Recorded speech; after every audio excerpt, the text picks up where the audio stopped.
On est avec un autre maire, Serge Grouard, le maire d'Orléans qui est avec nous. Bonsoir Monsieur Grouard. Le temps d'accueillir Amandine Atalaya, notre éditorialiste politique. Bonsoir. Stanislas Godon, le policier. Bonsoir. Bonsoir. Et Dominique Rizet. Bonsoir Dominique, notre consultant police-justice. Monsieur le maire d'Orléans, vous avez eu affaire à ces rodéos sauvages ?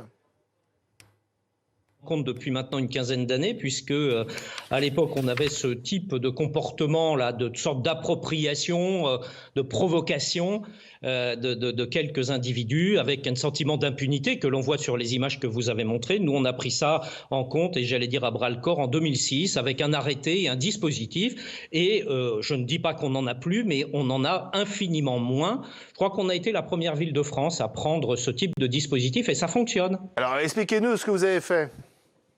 Premièrement, un arrêté donc, qui nous donne des outils juridiques. Ensuite, on met tout un dispositif en place avec nos moyens de vidéoprotection. Nous avons un centre de sécurité qui reçoit l'ensemble des moyens vidéo. Et nous avons de l'îlotage et du patrouillage en permanence avec la police municipale notamment. Et donc, ce que nous ne faisons pas, d'abord, je voudrais le dire, nous ne faisons pas de la course-poursuite. Ouais. Parce qu'elle est parfois encore plus dangereuse que le rodéo lui-même. Et vous pouvez avoir des piétons, des passants qui se trouvent blessés dans une sorte de course-poursuite. Ce que nous faisons, nous avons un dispositif de confiscation des engins et de verbalisation. Et des verbalisations, je peux vous dire, qui sont sévères. Donc, ça coûte très cher. Mais pardon, mais comment vous faites? Parce que si vous ne les poursuivez pas, comment vous arrêtez ceux qui sont sur ces véhicules? Parfois, d'ailleurs, il n'y a pas de plaque d'immatriculation. Si, il peut y avoir des plaques d'immatriculation, donc on identifie par la plaque s'il y a une plaque. S'il n'y a pas de plaque, on identifie néanmoins les personnes parce qu'on a une police municipale qui est très très présente sur le terrain, donc on connaît à 98% les auteurs et à ce moment-là, il y a une procédure d'identification et qui permet le lendemain, par exemple, de verbaliser et de saisir l'engin. J'insiste là-dessus. La confiscation du véhicule, c'est finalement ce qu'il y a le plus dissuasif ? Ah mais c'est totalement dissuasif. On a saisi entre 100 et 200 véhicules type quad, type pocket bike à l'époque. Et on en a quasiment plus. Qui sont les auteurs de ces rodéos sauvages? Comment? Ce sont des jeunes de la ville? Écoutez, oui, c'est pratiquement toujours les mêmes, hein, bien évidemment. Hein. Quand on connaît le terrain, on le sait. Et donc nous avons à la fois un dispositif d'intervention, mais encore une fois, je redis, qui ne procède pas nécessairement à la course-poursuite. On peut interpeller, et ça arrive sur le moment de l'action. Et là, on saisit tout de suite l'engin et on verbalise. Et ça peut vous coûter, la verbalisation, plusieurs centaines d'euros. Hein, donc c'est très dissuasif. Et puis ensuite, quand vous avez votre engin qui est emmené en fourrière, il faut aller éventuellement le rechercher. Et quand vous allez le rechercher, c'est le deuxième effet qui se coule, et bien vous payez la sortie de fourrière. Au total, ça fait très mal. Et c'est dissuasif. Mais par contre, il faut avoir un dispositif très efficace de police sur le terrain. Il faut être présent sur le terrain, sinon vous avez raison, on ne peut pas identifier, évidemment. Donc, Monsieur le maire, restez avec nous. Monsieur le maire, restez avec nous. En fait, c'est une question de volonté politique, tout simplement.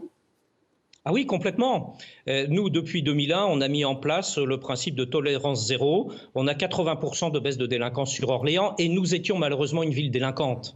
Bon, après, il faut les dispositifs. Il faut la réactivité, il faut pouvoir aller très vite. Nous avons mis en place des systèmes techniques, on a de la géolocalisation, on a des systèmes d'intervention extrêmement rapides de la police, donc on est sur place tout de suite. Donc j'allais dire, on casse dans l'œuf. On ne laisse pas, comme on a vu sur vos images, là, 10 fois le même abruti faire l'aller-retour sur la rue. Donc on intervient tout de suite, on fait attention parce qu'on n'est pas là pour ajouter de la violence à la violence, soyons clairs. Et après, on a des procédures qui ne sont pas des flagrants délits. Et ces procédures fonctionnent.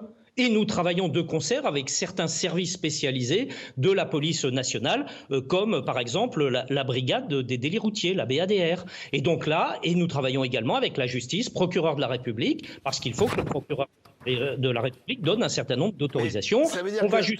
Et on va jusqu'à détruire certaines pocket bikes ou quad.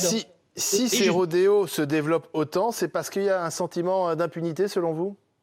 Mais parce qu'on laisse les choses faire, oui, je vous réponds, oui, je ne peux pas être plus précis. Et nous en avons l'expérience sur Orléans. On ne joue pas les gros bras, on n'est pas donneur de leçons, mais on a quelque chose qu'on a mis en place, rendez-vous compte, en 2006. Oui.